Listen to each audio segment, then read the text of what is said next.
ಆಚಿ ಮಸಾಲ. ಎಂತ ಅಡಿಗೆಯ ರುಚಿಯಾಗೋ ರಹಸ್ಯವು 20 ರೂಪಾಯಿ.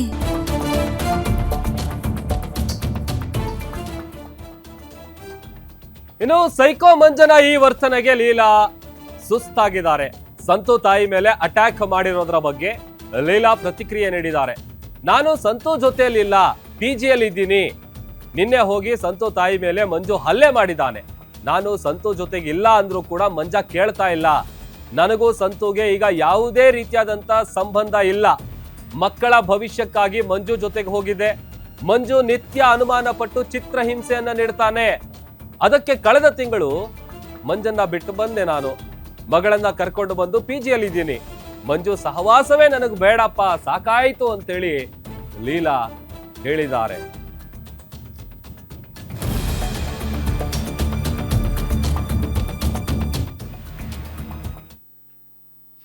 ಸರ್, ಅದು ಮಂಜು ನೆನ್ನೆಯಿಂದ ನನಗೆ ಕಾಲ್ ಮಾಡ್ತಾ ಇದ್ರು. ಮಂಜು ನಂಬರ್ ಹೆಂಗೆ ಸಿಕ್ತು, ಹೆಂಗೆ ಕಲೆಕ್ಟ್ ಮಾಡ್ದೆ ಅಂತ ಅಂದ್ಬಿಟ್ಟು ನನಗೆ ಗೊತ್ತಿಲ್ಲ. ನಾನು 1 ತಿಂಗಳಾಯಿತು ನಾನು ಮನೆ ಬಿಟ್ಟು ಬಂದು. ಮಂಜು ಕಡೆಯಿಂದ ತುಂಬ ಟಾರ್ಚರ್ ಆಗ್ತಿತ್ತು, ಹಂಗಾಗಿ ನಾನು ಮನೆ ಬಿಟ್ಟು ಬಂದುಬಿಟ್ಟೆ. ನನ್ನ ಪಾಡಿಗೆ ನಾನು ಪಿಜಿಯಲ್ಲಿದ್ದೀನಿ ಈಗ. ನೆನ್ನೆ ಹೆಂಗೆ ನಂಬರ್ ಕಲೆಕ್ಟ್ ಮಾಡ್ದೆ ಅಂತ ಅಂದ್ಬಿಟ್ಟು ನನಗೆ ಗೊತ್ತಿಲ್ಲ. ನೆನ್ನೆ ಬೆಳಗ್ಗೆಯಿಂದ ನನಗೆ ಕಾಲ್ ಮಾಡ್ತಾಯಿದ್ದೆ. ಸರಿ ಅಂತ ನಾನು ಮಾತಾಡಿದೆ.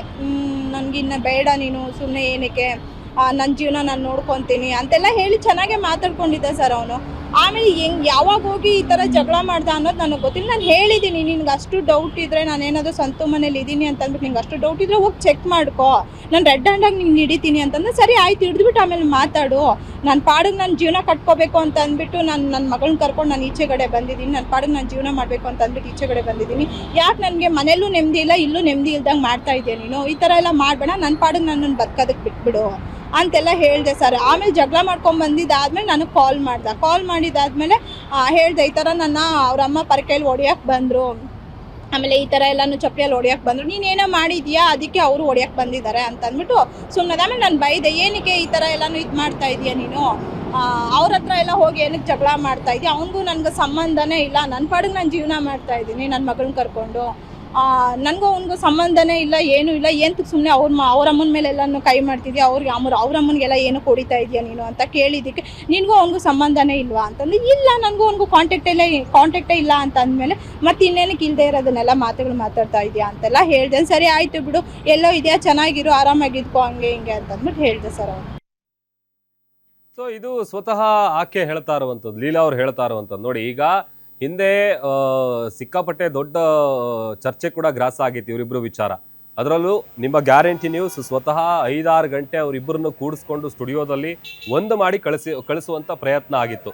ಬಟ್ ಅದಾದ ನಂತರದಲ್ಲಿ ಸ್ವಲ್ಪ ದಿವಸ ಅನ್ಯೋನ್ಯವಾಗಿದ್ರು, ಚೆನ್ನಾಗಿದ್ರು. ಅದಕ್ಕೆ ಸಾಕ್ಷಿ ಅಂತೇಳಿ ಸಾಕಷ್ಟು ವಿಡಿಯೋಗಳು ಕೂಡ ಸೋಷಿಯಲ್ ಮೀಡಿಯಾದಲ್ಲಿ ಎಷ್ಟು ಆಕ್ಟಿವ್ ಆಗಿದ್ದಾರೆ ಮಂಜ ಮತ್ತು ಲೀಲಾ ನಾವು ನೋಡ್ತಾ ಇರ್ತೀವಿ. ಬಟ್ ಎಲ್ಲೋ ಒಂದು ಕಡೆ ಈಗ ಏನಾಗಿದೆ ಅನ್ನುವಂಥದ್ದು ಗೊತ್ತಾಗಿಲ್ಲ.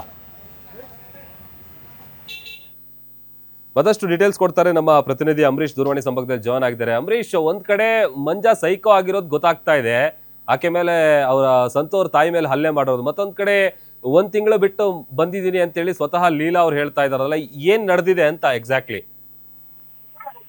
ಹೌದು, ಏನಂತಂದ್ರೆ ಮಂಜು ಲೀಲಾ ಸಂತು ಏನು ತ್ರಿಕೋಣ ಪ್ರೇಮ ಕಥೆ ಏನಿದೆ, ಇದು ಸಾಕಷ್ಟು ಏನು ಸದ್ದು ಮಾಡಿತ್ತು.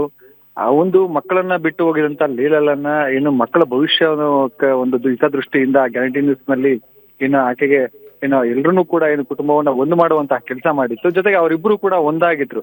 ಆ ಲೀಲಾ ಮಂಜು ಕೆಲ ದಿನಗಳಿಂದ ತುಂಬಾ ಚೆನ್ನಾಗಿದ್ರು. ಒಂದಾದ ಬಳಿಕ ಸಂತು ಕೂಡ ದೂರ ಆಗಿದ್ದ, ಎಲ್ಲವೂ ಕೂಡ ಚೆನ್ನಾಗಿತ್ತು. ಆದ್ರೆ ಇತ್ತೀಚೆಗೆ ಮಂಜು ಏನು ಆಕೆಗೆ ಮತ್ತೆ ಏನು ಹಿಂಸೆ ಕೊಡುವಂತದ್ದು ಲೀಲಾಗೆ, ಜೊತೆಗೆ ಆಕೆಗೆ ಟಾರ್ಚರ್ ಕೊಡುವಂತಹ ಕೆಲಸವನ್ನ ಮಾಡ್ತಿದ್ದ.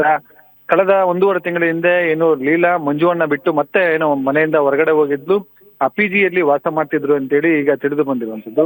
ಆದ್ರೆ ಮಂಜು ಏನಂತಂದ್ರೆ ಸಂತು ಜೊತೆಗೆ ಹೋಗಿದ್ಯಾ ನೀನು ಎನ್ನುವಂತ ನಿಟ್ಟಿನಲ್ಲಿ ಏನೋ ನಿನ್ನೆ ರಾತ್ರಿ ಅಂದ್ರೆ ನಿನ್ನೆ ಸಂಜೆ ಸಂತು ತಾಯಿ ಮನೆ ಏನಿದೆ ಬಸವನಪುರದಲ್ಲಿ ಉಳಿಮಾವು ಪೊಲೀಸ್ ಠಾಣಾ ವ್ಯಾಪ್ತಿಲಿ, ಅಲ್ಲಿ ಏನೋ ಅದಕ್ಕೆ ಏನೋ ಅಂಗಡಿಯಲ್ಲಿ ಇದ್ದಂತ ಸಂದರ್ಭದಲ್ಲಿ ಏಕಾಏಕಿ ಮಂಜು ಹೋಗಿ ಸಂತು ತಾಯಿ ಮೇಲೆ ಏನೋ ಹಲ್ಲೆಯನ್ನ ಮಾಡಿರುವಂತದ್ದು, ಸೈಕಲ್ನೆಲ್ಲ ಎತ್ತಿ ಕುಕ್ಕಿ ಏನು ಆಕೆಗೆ ಗಾಯವನ್ನ ಮಾಡಿರುವಂತದ್ದು. ಈ ಒಂದು ಪ್ರಕರಣಕ್ಕೆ ಸಂಬಂಧಪಟ್ಟಂತೆ ಈಗಾಗಲೇ ಮಂಜು ವಿರುದ್ಧ ಉಳಿಮಾವು ಪೊಲೀಸ್ ಠಾಣೆಯಲ್ಲಿ ಕೂಡ ಪ್ರಕರಣ ಕೂಡ ದಾಖಲಾಗಿರುವಂತದ್ದು.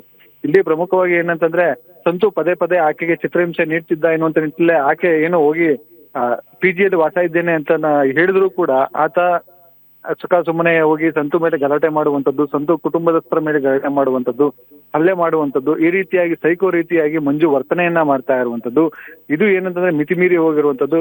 ಈ ಒಂದು ನಿಟ್ಟಿನಲ್ಲಿ ಈಗಾಗಲೇ ಹುಳಿಮಾವು ಪೊಲೀಸ್ ಠಾಣೆಯಲ್ಲೂ ಕೂಡ ಈ ಒಂದು ಪ್ರಕರಣಕ್ಕೆ ಸಂಬಂಧಪಟ್ಟಂತೆ ಈಗಾಗಲೇ ದೂರು ಕೂಡ ದಾಖಲು ಮಾಡಿರುವಂತದ್ದು. Okay, thank you Ambareesh.